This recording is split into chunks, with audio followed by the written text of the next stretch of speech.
El hueco en el muro, por la red de la diversidad. Estamos con invitados, en este caso estamos con Windsor Torrico, a quien le vamos a pedir que se presente para que quienes nos están escuchando le puedan conocer a él, a su trabajo y estos proyectos familiares que también están teniendo y naciendo y haciendo crecer allá en Vallasilla, aquí en el departamento de La Paz. Pero para entrar, o sea, todo este trabajo que vienes realizando, también para entrar al tema de la conversa de la semana respecto a la salud integral, más allá de lo que entendemos como salud desde la medicina occidental, sino una salud más holística, y cómo entendemos estos acompañamientos que nos curan, nos sanan, cómo entendemos esta otra forma de salud, esta otra forma de acompañamientos, esta otra forma también de entender las enfermedades que nos aquellan. Así que te doy paso, Windsor, para que te presentes una vez más. Gracias por estar con nosotros, con nosotras, pues para entrar de lleno en el tema desde estos elementos que nos puedes aportar a partir del trabajo que vienes realizando. Soy educador popular, una persona dedicada al campo de la educación hace mucho tiempo. Soy parte en este momento del espacio de crianza Cantataíta junto a mi compañera, y venimos haciendo ya un trabajo de esos últimos 4 años, ¿no? Y entre estos temas, claro, por supuesto, está el tema de repensarnos siempre desde esta práctica que hacemos desde el arte, la cerámica, los telares, la música, talleres de cosmovisión o talleres sobre mitos, ¿no? Siempre preguntarnos sobre la concepción sobre la cual está construida la educación, y por tanto también la concepción sobre la cual está construida este tema que mencionas, el tema de la salud, ¿no? Cómo entender al ser humano desde una visión distinta, y es un desafío enorme porque lastimosamente hay una hegemonía, ¿no? Hay una narrativa hegemónica que nos impulsa nos muestra que hay una sola manera de entender la vida y al ser humano, y esa es esta sociedad moderna, ¿no? Profundamente extractivista, que también extrae la sustancialidad del ser humano, ¿no? Y le hace mirar solamente como un individuo, ¿no? Desconectado de muchas cosas. Eso es un elemento muy, muy, muy presente en esta sociedad, sobre todo que la estamos viviendo y también la estamos sufriendo, y también, por supuesto, genera resistencias y emergencias de nuevas propuestas, ¿no? Gracias, Windsor, por esa entrada. Como mencionas, para entrar en conversa, esto de un individuo separado de la totalidad de las cosas, cuando entendemos al sujeto desde esta manera en la que, como mencionas, hegemónicamente nos hacen creer que todo está separado por todo, generar al sujeto como individuo, también entendemos así las formas en las que nos atraviesan también las enfermedades. ¿Cómo entendemos esto desde una manera holística? ¿A qué, cuando hablamos desde una salud, desde entender al individuo como colectivo, como parte de un todo, a qué nos estamos refiriendo y contra qué le estamos discutiendo? ¿A qué le estamos discutiendo? Genial. Mira, yo creo que un primer punto a aclarar es justamente aclarar esto, ¿no? Nos han metido la idea de que el ser humano es un individuo desconectado de todo, ¿no? De la naturaleza, desconectado del cosmos, ¿no? Es un individuo y es un individuo que vela autónomo, que vela por su propia existencia, por así decirlo. Olvidando de que el ser humano es un ser interdependiente. La vida es posible porque hay una cooperación, un AINI entre muchos factores, muchos elementos presentes, ¿no? Y el ser humano se beneficia, como todos los seres vivos, de esa interdependencia. Por tanto, es un ser profundamente conectado, ¿no? Y bajo este concepto que se trabaja desde la escuela, que se trabaja desde la academia misma, si uno va a las universidades o a la misma escuela, fíjense, miren su experiencia, miraron nuestra experiencia, nos enseñan a entender la vida de manera fragmentada, ¿no? Y al mismo tiempo también nos enseñan a mirar al ser humano como un sujeto aislado de todo, ¿no? La naturaleza es tu enemiga, tienes que dominarla. Eres un ser ajeno al cosmos, ¿no? Hay que conquistar el cosmos, ¿no? El universo, ese es un poco el concepto, y la gente queda así aislada, reducida, Por tanto, y ese mismo concepto está pues, bien extrapolado también y bien profundizado y curtido, si quieres, en la academia también. Entonces, no te permiten en la misma campo médico, los doctores, los médicos futuros salen formateados bajo ese concepto, ¿no? Y no permiten que entren otras visiones. Y ahí entra la visión nuestra, la visión de nuestro pueblo, la visión del pueblo aymara y también del pueblo andino, ¿no? Pero en este caso seguramente aclararemos desde la visión de nuestro pueblo, de nuestro pueblo aymara, del cual somos parte, como también el pueblo quechua, el pueblo denominado así mismo, denominado y así denominado por los otros pueblos como indígena, ¿no? Pero Yugacaré, Tacana, Huanayec, hay una concepción distinta sobre la salud, sobre el ser humano para empezar y sobre el ser, y sobre la salud. Primeramente, el ser humano es un ser humano interdependiente, conectado con lo cósmico, conectado con la naturaleza, su existencia depende de eso. Por tanto, su salud también depende de esa relación con el todo, ¿no? Es decir, la salud hoy por hoy se conceptúa como algo estrictamente sintomático, ¿no? Ah, no, tiene fiebre, ¿no? Y se ataca los síntomas, ¿no?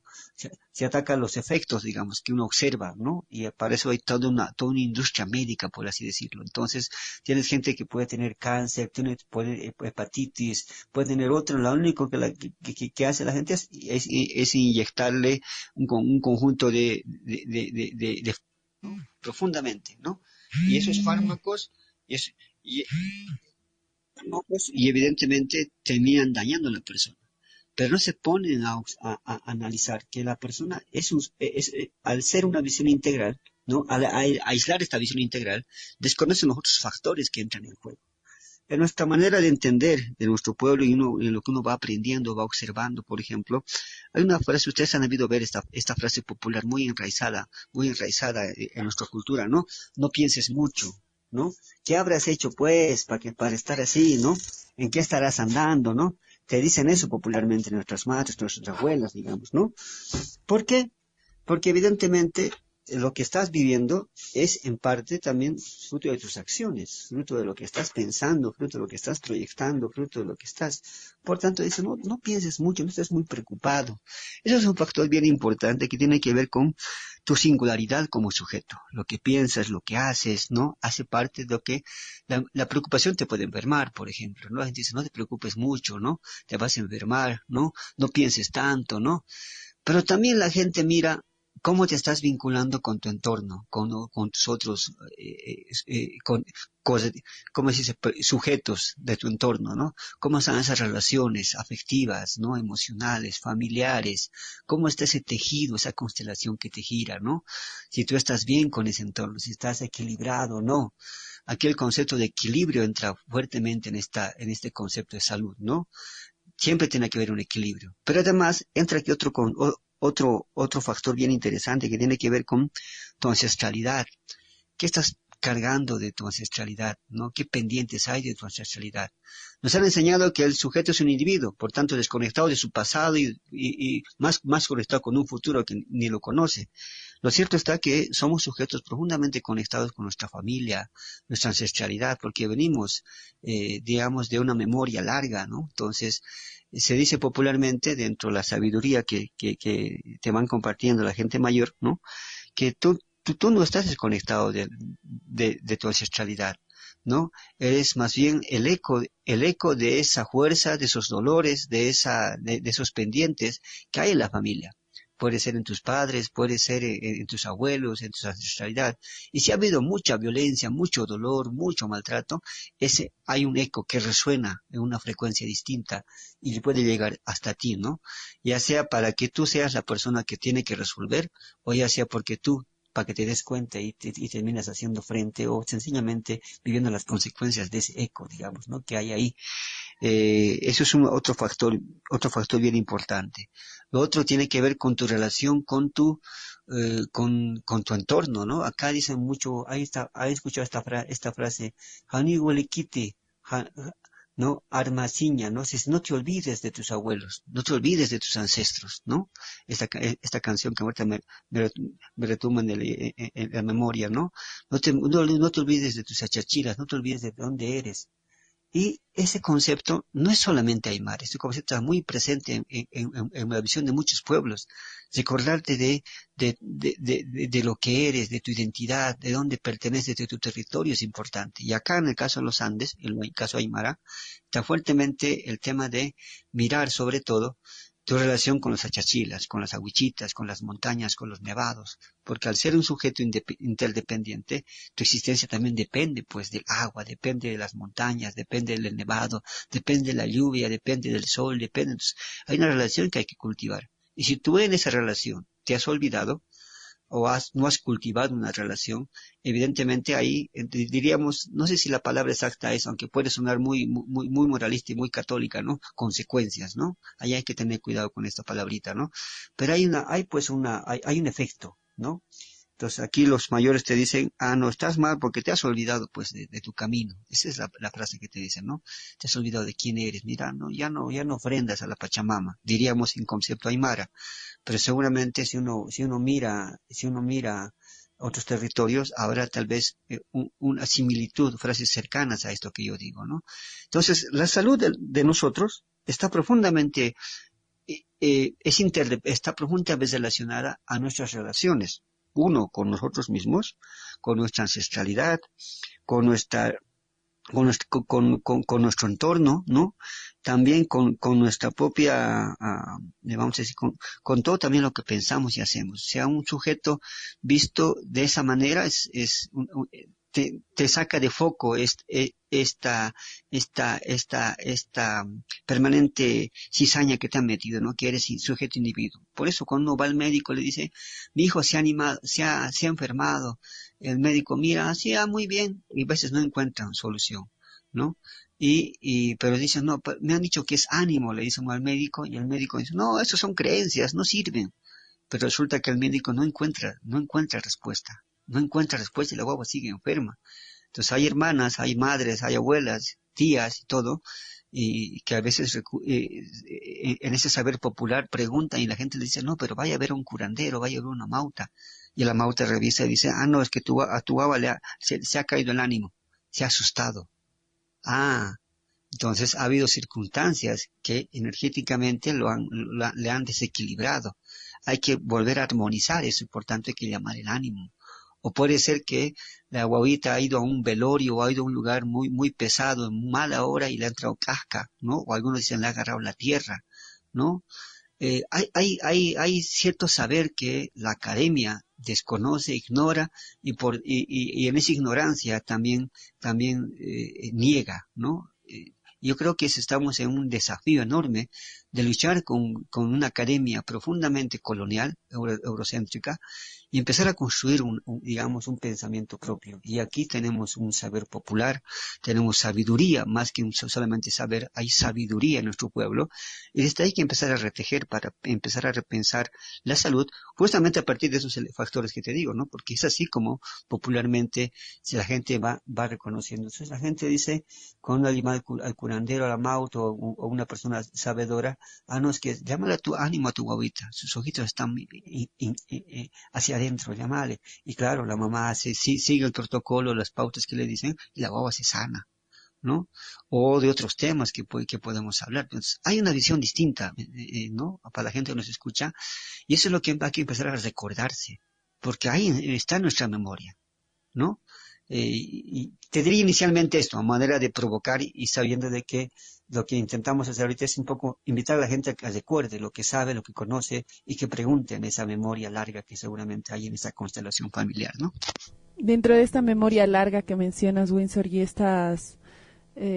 estos vínculos que tenemos con algo más allá de lo que estamos ahora mismo en el presente teniendo, sino con estos ecos del pasado, con estas formas en las que nosotros sentimos de manera general que nuestro cuerpo se relaciona con la tierra, esto que mencionas, ¿no? El ánimo, porque en algún lugar o se ha asustado o ha dejado o le han agarrado su ahayu, y es importante llamarlo porque te desequilibra. Creo que esa es la palabra que también se ha venido usando esta semana, ¿no? El equilibrio que podemos tener, no es tener más o menos, sino es poder estar en un equilibrio.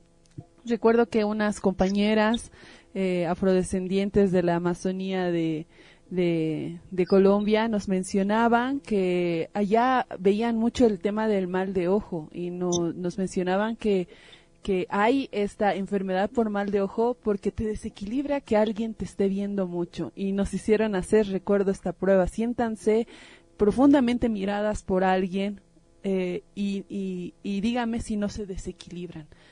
Entonces, hablábamos no solo de estos temas o el aire, ellos hablaban de 4 tipos de enfermedades que tenían en su comunidad, que los relacionaban sobre eso porque tenían que entender de dónde venía para poder también mirar cómo se devuelve ese equilibrio, ¿no? Y el equilibrio nunca se devuelve también de manera individual, como lo mencionas, el ajayu nunca te lo puedes llamar solo, te lo tiene que llamar a alguien, tiene que haber todo una sintonía, no solo con tu cuerpo, sino con el mismo espacio. Yo recuerdo que, no sé si me estaré equivocando, esto que me mencionas de recordarnos cómo nos curamos, cómo se llama, se cierra la puerta, o es cuando entra el sol, o antes de que se vaya el sol, o ir hasta ese lugar, comer la tierrita de ese lugar, y si no sabes dónde es enfermado, dónde ha perdido el ánimo, hay que ver dónde ha perdido el ánimo, siempre con una prenda, siempre que alguien te lo esté llamando, hay como toda una sintonía de volver a un equilibrio, porque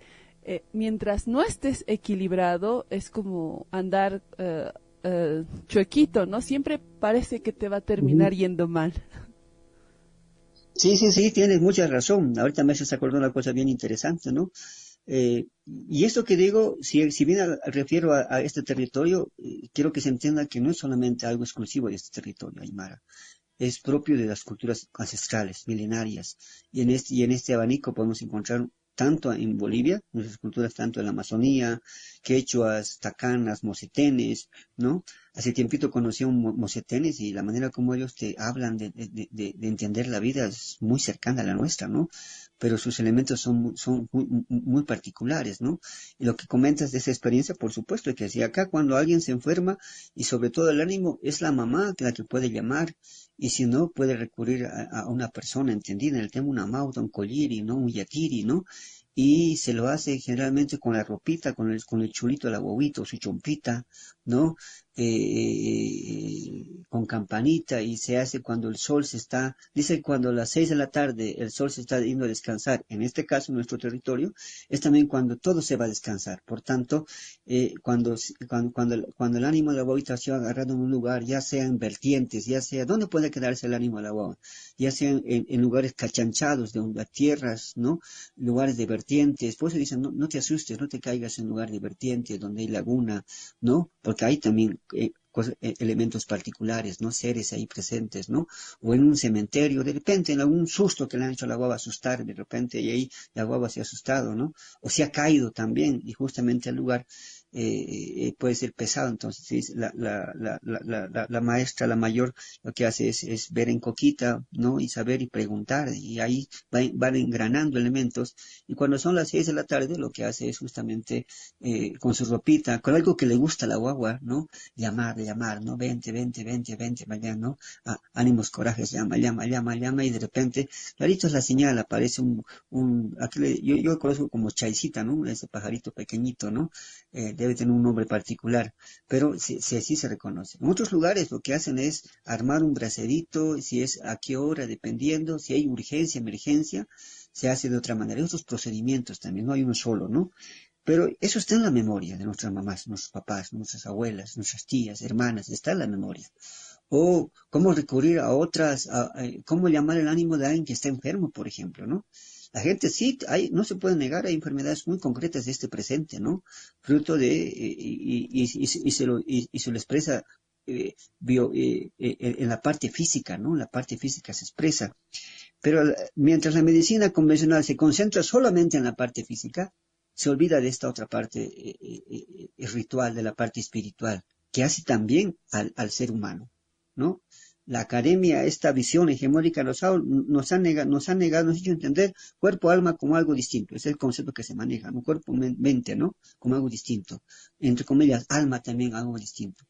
Aquí recuperamos la memoria y decimos, no, la espiritualidad también es parte de ese sujeto, de esa persona. La parte física también es importante. Sus pensamientos también son parte de su ser. Por tanto, si hay un desequilibrio espiritual, también hay un desequilibrio hay un eco que va a repercutir en la parte física. Si hay un desequilibrio en la parte, porque mucho está pensando, mucha preocupación tiene, va a haber un efecto en su Por tanto, hay que trabajar de manera, vamos a decir, articulada, intentando armonizar, equilibrar. Y eso lo sabe nuestra gente, lo sabe, pero como te digo, lastimosamente, vivimos en tiempos donde se niega estas otras otredades, estas otras miradas, y se las reduce, se las minimiza y se las pone en un plano de medicina tradicional, cuando es una visión profundamente universal, ¿no? Profundamente universal y muy necesaria para este presente para poder volver a reequilibrar, ¿no? A equilibrar, a armonizar los problemas que tenemos, ¿no? Entonces, hay ahí un enorme desafío y estoy seguro que, así como cuentas la experiencia de la gente afrodescendiente en Colombia o en otras partes, hay una memoria larga de muchos pueblos que incluso, diríamos, yo me animaría a decir que está presente en otros territorios, pero lastimosamente como nos han disciplinado culturalmente, nos hemos creído el cuento de que nuestro conocimiento es menos, ¿no? Y contra eso hay que pelear, contra eso hay que recuperar, y la gente que nos escucha seguramente, si se pregunta cómo se ha sanado ciertos, hay gente que recurre y se cura de cosas inexplicables y el médico no encuentra respuesta. Mientras hay gente que desahucian, pero cuando recurren a colliris, a yaquiris, en busca de una respuesta, se encuentra un camino y encuentran soluciones y hay gente que se sana. Pero eso es ya algo que te piden pruebas para poder confirmar, ¿no? Entonces, hay un desafío en ese sentido y hay que puntualizar de que hay una visión distinta de este territorio y está profundamente arraigada en la manera como en este territorio se mira la vida, se entiende al sujeto, el mundo, la naturaleza, la interrelación, la codependencia. Esa es nuestra particularidad como pueblos, ¿no? Con respecto a esta visión tan fragmentada, ¿no? ¿Cómo se dice? Tan de muerte, o esta visión tan reducida en la cual nos están empujando a entender la vida, ¿no? Ya para ir cerrando, Windsor, gracias, te agradecemos por todos estos aportes. Como mencionabas también, ya no podemos entender de la misma manera que ahora la salud como la de antes. Uno, porque se han modificado los procesos de consumo, o sea, los consumos que tenemos. La mayor parte de enfermedades se da por lo que consumimos también. Y lo que consumimos, y aquí voy más allá de estas enfermedades, que sí se han agravado en estos últimos tiempos, en todo sentido, ¿no? En todas sus especialidades también, sino también por el otro lado de lo que consumimos, de manera de lo que está pasando en el mundo. En un momento también se dice, no te estás enfermando de pena, o sea, cuando parece que estás bien, que no tienes ninguna dolencia ni enfermedad y estás entendiendo que la enfermedad es eso, que algo te duele en tu cuerpo, que te sientas mal, que te sientas fatigado o algo, sino que también te dicen que te estás enfermando de pena. Y las enfermedades de pena suelen ser muy recurrentes con lo que está pasando en nuestro entorno en estos momentos, y lo que está pasando en nuestro entorno son situaciones no solo como se mencionaba y en anteriores bloques como mencionábamos con Santos respecto a las noticias, no solo algo que pasa aquí en nuestro país, es algo que está pasando en el mundo. Hay lo hablábamos con algunas amigas, hay como un plan de agobiarnos o de enfermarnos de pena colectiva porque adormece el cuerpo de alguna manera. No te equilibras cuando tu entorno no está en equilibrio, tú tampoco estás en equilibrio. Entonces, tal vez por ahí entrar en qué nos toca hacer, es algo muy grande que querramos o no, nos está calando por dentro. Sí, es verdad. Si uno no está bien consigo mismo, y mira, por ejemplo, decíamos que también es consecuencia de tus acciones. Lo que te enfermas es también consecuencia de lo que piensas, lo que haces. Si una persona, sabiendo que algo le hace mal, consume eso, ¿no? Y habiendo otras opciones, evidentemente te va a causar una enfermedad. Pero si tú piensas mucho, estás pensando, y tienes razón, el circuito mediático en el cual, el cerco mediático en el cual la sociedad entera hoy encerrada, está empujándonos a pensar una vida sin esperanza, ¿no? Está empezando a pensar un futuro sin esperanza. Por tanto, un mundo que se va a acabar pronto y hay que buscar, entonces, toda la visión apocalíptica, ¿no? Y la gente anda preocupada porque ve noticias, está preocupada porque suben los precios, está preocupada porque hace enfermedades y la gente ya no quiere hacer nada. Entra en una crisis también la gente. Por tanto, también se enferma. Y no se puede negar que eso está profundamente digitado, por así decirlo, ¿no? Empujado para que la gente se enferme. Hay toda una industria para que la gente se enferme. En realidad, todo el campo médico, yo me animaría a decir, desde un juicio más personal, que no está orientado a sanar a la gente, está orientado a desequilibrar a la gente, porque es negocio enfermar a la gente. No es un negocio profundo, es una estructura profundamente destinada a enfermar a la gente. Mientras más gente enferma, mucho mejor funciona ese sistema, ¿no? En el cual estamos insertos. Por tanto, acá hay un enorme desafío de nosotros inicialmente, de empezar a recuperar esa memoria nuestra, empezar a equilibrarnos, a sanar cosas que tenemos pendientes, cosas a nivel familiar, cosas que tenemos ahí digamos, que nos están arrastrando, porque también eso nos va a alivianar, nos va a dar mayor esperanza. Pero también a reconectarnos con una memoria, con una visión distinta en cada territorio, porque cada territorio tiene su memoria, tiene sus luchas y también tiene su propia cosmovisión. Hay que empezar a recuperar y salir de este concepto, de esta tara que nos han metido en la cabeza, ¿no? Ya no soy indígena porque vivo en la ciudad y ahora tengo televisión, me busco con ropa fina. Eso no es, mis abuelos eran indígenas. Mentira. Tú sigues llevando la sangre de tus abuelos. Sigues en tus genes, en tu memoria, ¿no? Genética, llevas la sangre. Y no es para que te pongas poncho ahora, no. Recupera esa memoria, esa sabiduría. Mueve y trae esa sabiduría al presente. Vive con respeto con las cosas, en equilibrio, sana. Por tanto, el ser humano tenemos esa posibilidad de recuperar, ¿no? Recuperarnos, más que recuperar en sentido, ¿no? Recuperarnos en esa sabiduría y por tanto también aportar a este presente, a esta sociedad, para que también encuentre en ese recuperarse fuerza de lucha, fuerza para seguir vivo y también fuerza para vivir con esperanza, ¿no? Y saber de que